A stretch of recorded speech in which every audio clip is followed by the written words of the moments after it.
On a tous déjà ressenti ça, n'est-ce pas? Espérer quelque chose de toutes nos forces, quelque chose qu'on ne peut ni voir ni toucher, mais qu'on sent au plus profond de nous comme étant possible.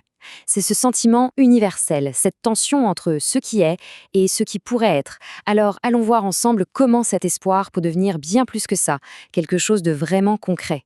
On entend tout le temps cette phrase « moi, je ne crois que ce que je vois ». Ça semble logique, ça semble être du bon sens, pas vrai? Sauf que la foi, elle, propose une idée complètement à l'opposé. Une idée qui renverse cette logique et qui suggère que, en réalité, croire, c'est la toute première condition pour pouvoir voir.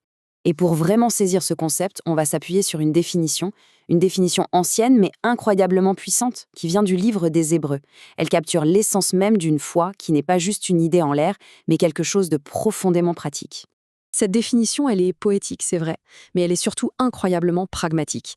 Ce qui est super intéressant ici, c'est qu'on peut la décomposer en deux grands piliers, deux concepts clés qui nous montrent concrètement comment la foi fonctionne dans nos vies.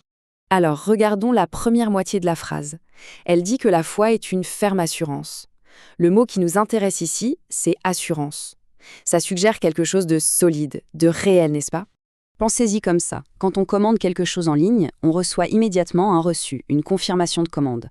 Le colis, lui, n'est pas encore là. On ne peut pas le voir, on ne peut pas le toucher.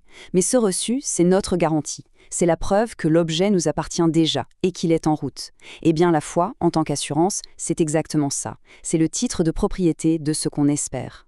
Et c'est là qu'on touche à une différence cruciale. Souhaiter, c'est un peu passif. On attend de voir. Mais avoir la foi, c'est une certitude active. C'est une confiance qui nous met en mouvement, justement parce qu'on a déjà la garantie en main. Passons maintenant à la deuxième partie. Elle nous révèle que la foi est aussi une démonstration de celle qu'on ne voit pas. Donc, si l'assurance, c'est notre garantie, la démonstration, c'est notre preuve.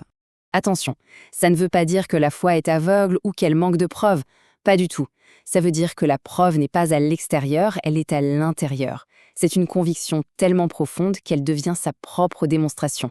Pensez-y, personne n'a besoin de nous prouver que le soleil va se lever demain matin. On le sait, c'est une certitude intérieure. C'est exactement ce type de conviction qui est décrit ici.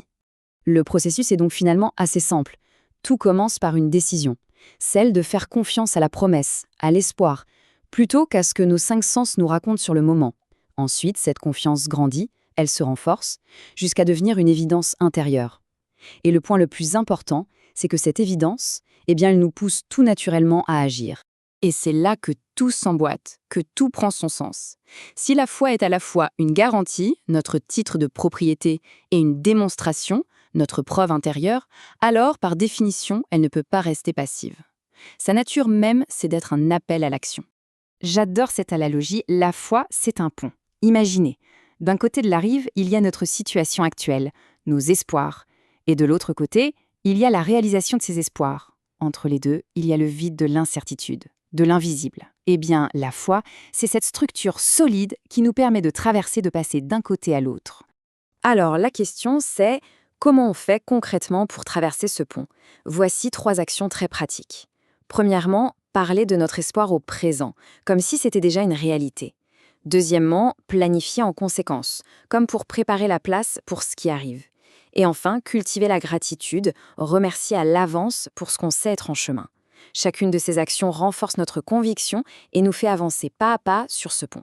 Tout ça nous amène donc à une question finale, une véritable invitation. Face à cet espoir qui nous anime, quel est le tout premier pas, même le plus petit que l'on peut faire dès aujourd'hui pour commencer à traverser ce pont?